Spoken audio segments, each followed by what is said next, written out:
Hello friends, welcome to my channel वीवीए fun. और जरा सोचना कि जब कहीं आप किसी बीच पे जाते हो या किसी नदी में जाते हो पहली बार और आपको तैरना है, तो आप जब तैरने के लिए जाते हो तो आप क्या करते हो? आप किसी कोच को रखते हो अपने साथ या लाइफ जैकेट या लाइफ गार्ड का यूज करते हो जिससे कि आप आसानी से तैर सके। और लाइफ गार्ड हम क्यों पहनते हैं? कि अगर किसी कारण से कुछ मिस्टेक हो जाए तो हम डूब ना जाए। उससे बचने के लिए हम क्या यूज करते हैं? लाइफ गार्ड यूज करते हैं। उसी में जो तैराकी होते हैं वो लाइफ जैकेट या लाइफ गार्ड का यूज नहीं करते हैं क्योंकि वो उसमें एक्सपर्ट होते हैं। तो उनके लिए यूज करना या न करना दोनों बराबर है। तो वही सेम काम आपके एक्सेल वीवीए में ऑप्शन एक्सप्लिसिट का होता है। तो ये कैसे काम करता है इसके बारे में आपको जानना चाहिए और हर एक उस वीवीए यूजर को पता होना चाहिए इसके बारे में कि इसका आखिर काम क्या है, ये क्यों हमारे मॉड्यूल के सबसे टॉप पे दिखता रहता है। तो इसी को लेके आज का ये वीडियो है। तो चलिए स्टार्ट करते हैं।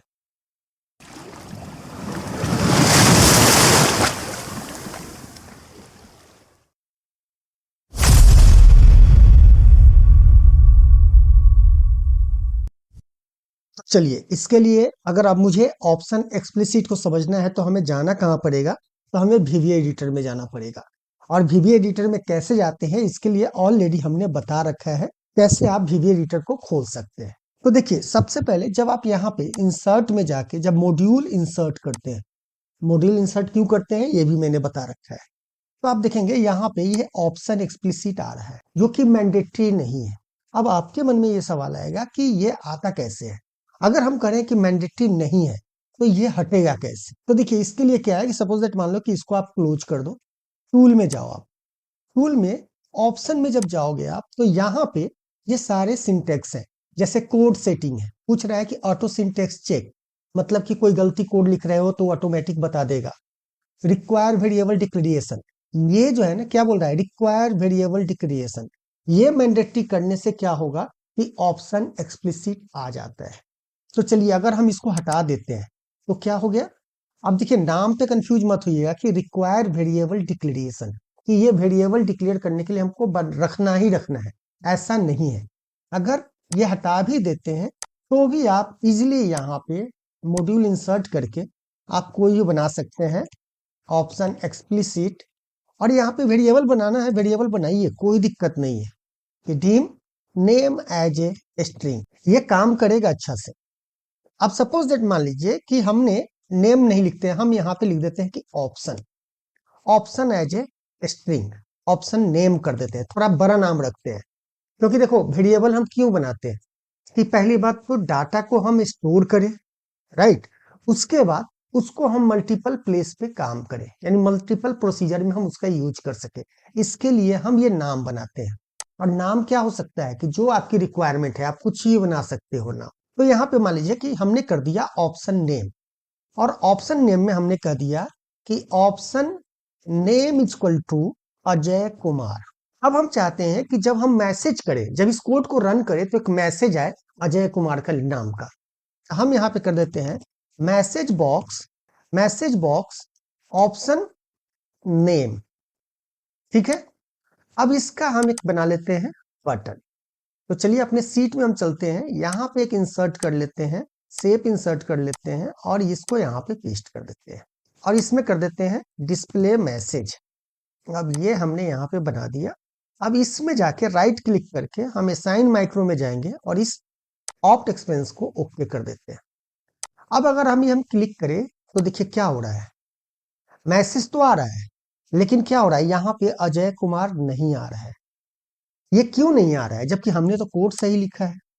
अब जो एक्सपर्ट होंगे वो समझ गए होंगे कि हमने क्या गलती किया है। हमने यहाँ वेरिएबल तो लिया, लेकिन यहाँ पे हमने क्या कर दिया, स्पेलिंग गलत कर दिया है। आप देखो, ऑप्शन नेम अगर टी आई कर दे और उसके बाद चल के अगर हम यहाँ पे डिस्प्ले मैसेज पे क्लिक करें तो यहाँ नाम आ रहा है। अब यहाँ पे अगर मान लीजिए कि हमने इसको हटा दिया, अभी हम इसे रन कर रहे हैं तो हमारा कोड काम नहीं कर रहा है सही से। और जब हम इसे रन कर रहे हैं तो कोई एरर भी नहीं आ रहा और मैसेज ब्लैंक आ रहा है। तो ये पकड़ना बहुत मुश्किल हो जाता है। लेकिन अगर इसके ऊपर में जो ऑप्शन एक्सप्लिसिट लिखा आता था, अगर ये लिखा होता और इसके बाद इस कोड को रन कीजिए, तो ये क्या कर रहा है, कह रहा है वेरिएबल नॉट डिफाइंड। यानी एक तरह से ये आपको पहले ही बता रहा है कि आप कोड जो रन करने जा रहे हैं इसमें एरर है। और एरर कहाँ पे है, वेरिएबल में है। मतलब कि जो आपने ये वेरिएबल लिया है इसको आपने डिफाइन नहीं किया है। तो आप कहो, आपके मन में ये सवाल आए कि यार ये वेरिएबल तो हमने डिफाइन किया है, तो क्योंकि ऑलरेडी हमने यहाँ डिफाइन कर रखा है, तो फिर ये एरर क्यों आ रहा है। तब आपको यहाँ पे क्या करना होगा, आपको इसका स्पेलिंग चेक करना होगा। स्पेलिंग ही मिस्टेक होगा तभी ये डाटा नहीं आ रहा है। तो जब भी आप पहली बार कोडिंग करने चाहते हैं तो ऑप्शन एक्सप्लिसिट को जरूर रखें, क्योंकि जब कोडिंग बड़ा बड़ा लिखेंगे आप, तो उसमें क्या होता है, बहुत सारे वेरिएबल्स लिखने पड़ते हैं, तो फिर वो याद नहीं रहेगा। हो सकता है कि बाई मिस्टेक गलत आपने स्पेलिंग कर दिया, तो फिर खोजना मुश्किल हो जाएगा। तो इसी के लिए यहाँ पे इस ऑप्शन एक्सप्लिसिट का यूज होता है मेनली। इसके अलावा इस ऑप्शन एक्सप्लिसिट का ऐसा कोई काम नहीं है, कोई एक्स्ट्रा काम इसका नहीं है कि कोई अगर कहता है कि नहीं ऑप्शन एक्सप्लिसिट होना चाहिए, ऐसा नहीं है। अगर ये नहीं भी रहता है और अगर हम यहाँ पे TI करेक्ट वेरिएबल का नाम लिखते हैं और इस कोड को रन करेंगे, तो हमारा वेरिएबल काम करेगा और हमारे रिजल्ट भी सही आएगा। तो इतना समझ लीजिए कि ऑप्शन एक्सप्लिसिट का मतलब क्या है, कि केवल आपके गलती को सुधारता है पहले, वो भी केवल वेरिएबल में। ऐसा नहीं है कि सारे कोड में आपके गलती को नहीं सुधारेगा। सुधारेगा तो केवल किस चीज का, केवल स्पेलिंग मिस्टेक। इसका, वेरिएबल डिक्लेयर का, कि आप वेरिएबल डिक्लेयर किए हैं या नहीं किए हैं। अब ये ऐसा इसलिए है कि देखो वेरिएबल डिक्लेयर जो है ना, बहुत आप कर सकते हैं। और इस तरह हो सकता है कि लंबा लंबा नाम हो, मान लीजिए कि last row as a long. अब यहाँ पे लास्ट रो मान लीजिए कि लिखते लिखते लास्ट रो सीट के बदले में ऐसे आपने लिख दिया, तो यहाँ पे क्या हुआ, एक ई गड़बड़ हो गया। इसका मतलब यही होता है। सो प्लीज, बहुत सारे लोगों का ये क्वेश्चन आता है कि ऑप्शन एक्सप्लिसिट क्या है, ऑप्शन एक्सप्लिसिट क्या है। तो हमने कहा कि इसका एक छोटा सा वीडियो डालूंगा जिसमें कि ये अच्छे से बता सकूं कि ऑप्शन एक्सप्लिसिट ऐसा कोई बड़ा चीज नहीं है जिसके लिए आपको परेशान होने की जरूरत है। मैंने लास्ट वीडियो में भी बताया था कि जैसे कि वेरिएबल डिक्लेयर करते हैं, बहुत सारे वेरिएबल ऐसे होते हैं जिसको डिक्लेयर करने के लिए इसका नाम पता नहीं होता है, कि हम लॉन्ग बनाए, ऑब्जेक्ट बनाए, इंटीगर बनाए, क्या बनाए। तो उसके लिए हमने खुद बोला था क्या, वेरिएंट बना दीजिए। और वेरिएंट के बाद आप कहाँ पे जाओगे, व्यू में जाओगे, लोकल विंडो में जाओ, और जब इसको 1 बाई 1 करके रन करोगे आप, तो यहाँ पे क्या कर रहा है, सब और फंक्शन नॉट डिफाइंड। क्योंकि ये मैंने कोड इसके बारे में आगे बताएंगे। अब इसको रन करते हैं, तो देखिए यहाँ पे ये सारा आ गया। जैसे जैसे वैल्यू को ये स्टोर करेगा ना, तो आपका यहाँ पे सारे वैल्यू आ जाएंगे। स्ट्रिंग हो गया, ये वेरिएंट है। अब लास्ट रो सीट का ये वेरिएंट दिखा रहा है। अब देखिएगा वेरिएंट का क्या होता है। जस्ट मैं देखिए ऑप्शन एक्सप्लिसिट बता रहा हूं, क्लियर करने के लिए हमने ऑलरेडी बता दिया है। तो यहाँ पे चलिए, अगर मैं यहाँ पे कर देता हूं last row seat is equal to ABCD। अभी हम टेक्स्ट ले रहे हैं, तो देखिएगा क्या होगा। जैसे ही हम इस पे F8 प्रेस करेंगे, तो ये क्या ले लिया, स्ट्रिंग ले लिया।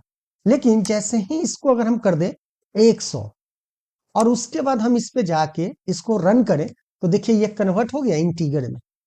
तो इसीलिए हम कहते हैं कि वेरिएबल डिक्लेयर करना भी उतना जरूरी नहीं है। कंप्यूटर ऑटोमेटिक आइडेंटिफाई कर लेता है कि आप कौन सा डाटा टाइप चूज करना चाहते हो।